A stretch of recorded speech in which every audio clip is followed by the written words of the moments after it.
de exemplo, mas é a ética, de moral, mas né? é a ética superficial, hipócrita. Porque, repare, nos Estados Unidos, a moral dominante... Uma vez eu fui falar isso numa universidade, os caras viraram com intriga. De novo, é a apologia da ignorância. Então, nos Estados Unidos, o poder econômico, a moral dominante nos Estados Unidos, de base luterana, é que o dinheiro é um dom de Deus. Que Deus premia com lucro, com rentabilidade, com sucesso empresarial, os que trabalham, os que produzem. Então, ali é bonito ter poder econômico.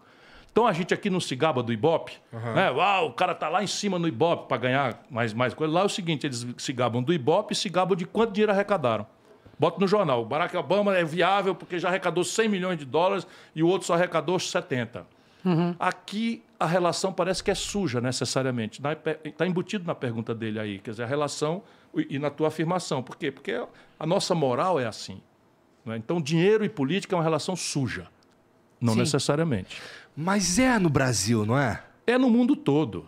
É no mundo todo, mas não necessariamente. Idealmente não seria mesmo, mas assim... Não, rapaz, você pode ter o seguinte, por exemplo, o meu projeto tem um compromisso com a industrialização do país. Então, eu tenho que, se a indústria vier em contribuição para a minha campanha, eu estou defendendo um grande interesse estratégico, transparentemente anunciado, explico, e se os industriais se identificam comigo, vêm financiar a minha campanha, isso é legítimo.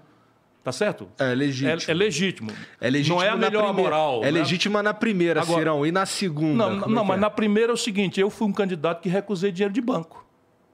Aí os caras, pelas tantas, viram um negócio. Pô, o cara vai preparar alguma sacanagem conosco, porque não está aceitando a nossa contribuição. Vamos foder esse cara. Mas esse foi um instrumento de cooptação também dos bancos, né? Nas campanhas. Todo mundo. Você imagina, quem pagou o jantar do Lula com o Alckmin aqui naquela churrascaria de luxo aqui, a Rubaiá Figueira, foi basicamente o BTG e o plano de saúde. Tá. O Lula anda no jatinho, volta a dizer de novo, do coisa. Vão alegar que tem contrato, ok, mas desde quando o Prevent Senior é alocador de avião? Mas, ô Igor, eu tava falando de dimensão de valores, porque uma coisa que eu tenho entendido cada vez mais é que, por exemplo, quando se fala de corrupção, ou quando se fala, por exemplo, de fundo eleitoral, são valores muito substanciais, porque são uma cifra muito grande, em termos né? absolutos, sim. Isso, mas agora, aí quando você põe comparado com, por exemplo, com o que precisa-se, por exemplo, para fazer os estímulos à economia que a gente fala e os investimentos. Ele falou em estrada. Assim, você tem um investimento no Brasil hoje, de um orçamento de 4 trilhões e 800 bilhões de reais, o investimento que sobra são 25 bilhões de reais. E o Bolsonaro deu isso tudo para o Centrão através do orçamento secreto para roubar 30%, 40%. Esse orçamento secreto aí isso é o fundo do poço. Cara. É o fundo do poço. Engolir, e o Lula está num conchavo tão profundo que não tem como se livrar disso. Você acha que ele não se livra do... Mas como? Se ele está comprometido assim, com as mesmas pessoas. E ele precisava? Essa é a minha dúvida principal. O Lula precisava disso agora? Eu acho que ele tem um capital tão grande. Por que ele está se associando com essas pessoas? Boa pergunta. Não é uma pergunta interessante? Pergunta. Assim, ele vem poderoso agora, porque assim, né, ele tem uma força. O sentimento antipetista que tirou o PT e pôs Bolsonaro tá agora invertido. Ajuda ele, Tá invertido. Não, então pra que fazer esses conchavos? Não tá não. O Lula é muito mais esperto do que você supõe. Aconteceram eleições gerais no Brasil, eleições municipais. O PT não ganhou muito, né? Perdeu em todas as capitais. Perdeu em todas. Aqui em São Paulo, tirou acho que o 6º lugar. Em Minas Gerais, em Belo Horizonte, o 6º lugar. Então você acha que ele sabe que ele precisa dessas... Ele quer resolver a eleição no conchavo. Porque se ele for exposto, por exemplo, a um cara como eu, que não tem um rabo de palha... E tiver que ir aos debates, tiver que se expor... Eu estou dizendo, é uma grande barragem, poderosíssima barragem, a polarização, só se fala nisso, cheia de rachadura. E eu estou batendo aqui. Se eu acerto numa dessa, arromba a barragem. Faz sentido. Deixa eu ver aqui. Então, por que ele está com o Alckmin? Para tirar o Alckmin da disputa de São Paulo e elegeu na marra, no conchavo, o Haddad. O que eles estão fazendo? Elegendo o cara do Bolsonaro, que veio do Rio de Janeiro, não sabe nada de São Paulo, nem coisa nenhuma, e está aí. O Cego Visionário mandou aqui. Impressiro, o que você espera conseguir usando o Banco Central para imprimir dinheiro e pagar a dívida do governo? Isso só vai gerar mais inflação, além do real virar uma piada internacional. Andou pegando dicas com Maduro? Algum plano para diminuir regalias de políticos? Meu irmão, você ouviu o galo cantar lá no universo das fake news do Bolsonaro. Eu ajudei a fazer o real. Tem a minha assinatura no real. imprimir papel no Banco Central. Se alguém tiver uma declaração pelo menos remotamente parecida com isso, eu me retiro da candidatura agora. Eu recebo muito isso, viu? Mas é mentira. Muito, mas é uma mentira. Simplesmente uma mentira grosseira. Eu Que o tentei fazer cidadão um caiu. resgate. Regalia de político. Palácio é uma regalia? Eu, quando fui governador, não fui morar no palácio. Aposentadoria precoce com 8 anos de mandato, eu ganhei 3, nunca receitei receber. Eu sou contra a regalia de política e começo pelas minhas. E no livro não tem nada sobre essa impressão exacerbada de dinheiro e nem isso como instrumento para fazer nada. Isso aí são os filhos do Bolsonaro, esse bando de picareta da rachadinha, que inventaram isso. O Flávio comprou uma mansão de 6 milhões de reais em Brasília, é um ladrão. Muito esquisito isso aí. Esquisito sou eu. Ele é ladrão. Pô, ladrão é foda porque ele precisa ser julgado. Não, caralho. eu tô acusando ele de ser ladrão. Me processa para ver se eu não provo. Processa só pra gente ver. Não há Processa. chance. Não há chance de fazer. Não há chance. Veja, sabe, o cara agora alegou, ele comprou essa mansão em Brasília por 6 milhões de reais e foi registrar no cartório 70 quilômetros fora, achando que estava no Rio de Janeiro, lá nas milícias deles e tal. E a imprensa descobriu. Aí ele começou a se defender, porque tem processo rolando contra ele. E sabe o que ele disse agora, na última defesa dele? Que foi dinheiro de advocacia. Só que ele não tem nenhuma atuação como advogado, nenhuma. Ou seja, mentira. Tudo ladrão, estou te dizendo. O Bolsonaro é ladrão, os filhos são ladrões, as ex-mulheres tudo ladras. Tudo ladrão, mano. Caralho? Caralho, Ixi, eu estou coragem, dizendo viu? coragem, estou dizendo que eu sei provar. O Bolsonaro corrompeu todos eles.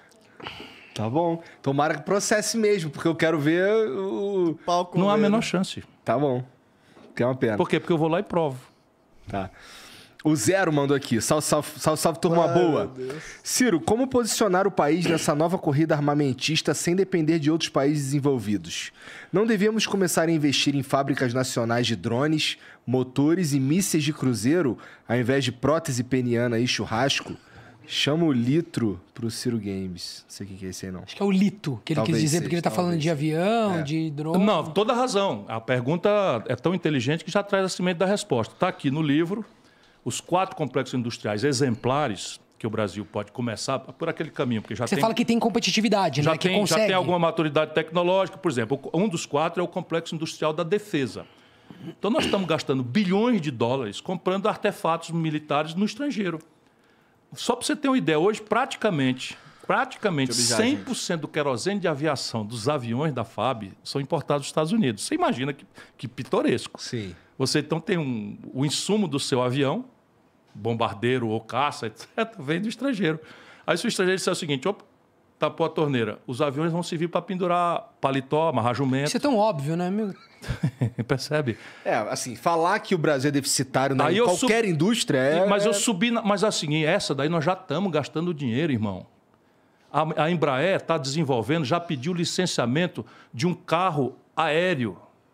A Embraer desenvolveu 2 projetos agora, um de autonomia total, que é o KC-390, que é uma joia. O trem de pouso dela é tão pesado, esse cargueiro, que tem ligas de materiais que ela desenvolveu.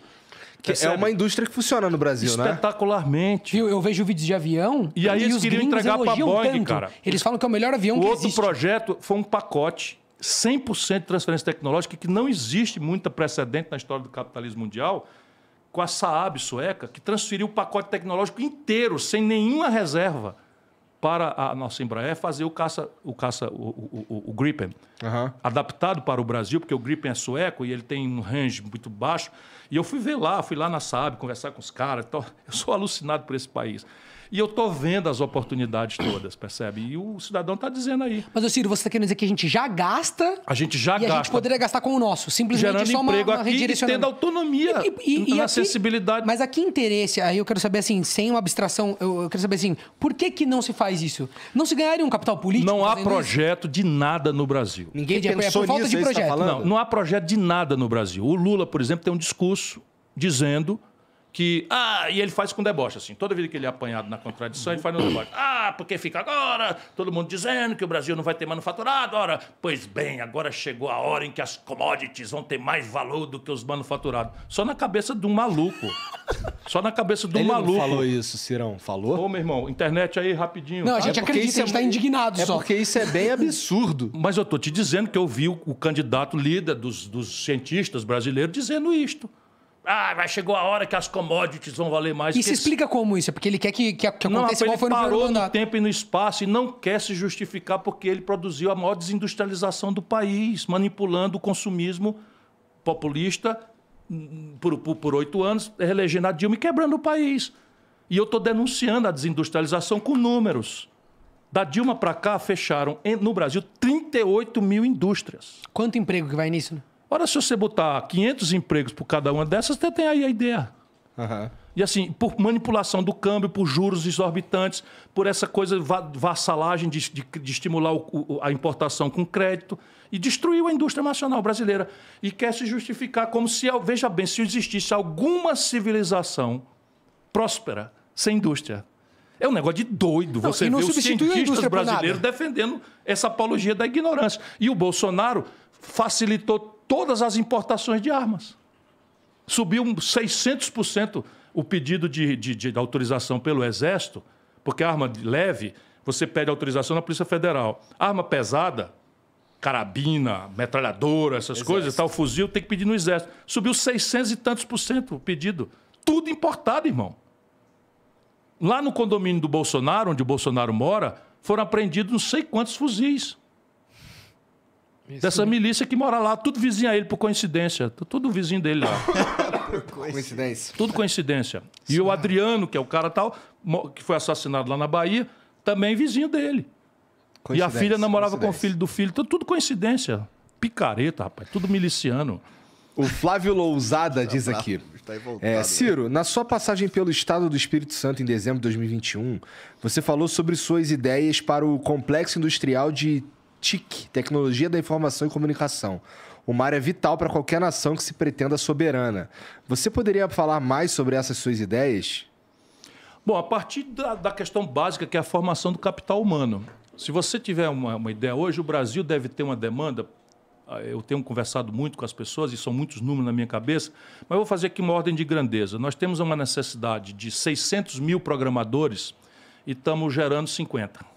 Sim, isso é uma verdade, uma realidade. Tá certo? E tem já uma galera brasileira que está percebendo essa... Isso. A minha namorada é programadora. Nós precisamos de 600 mil programadores e estamos formando 50. Uhum.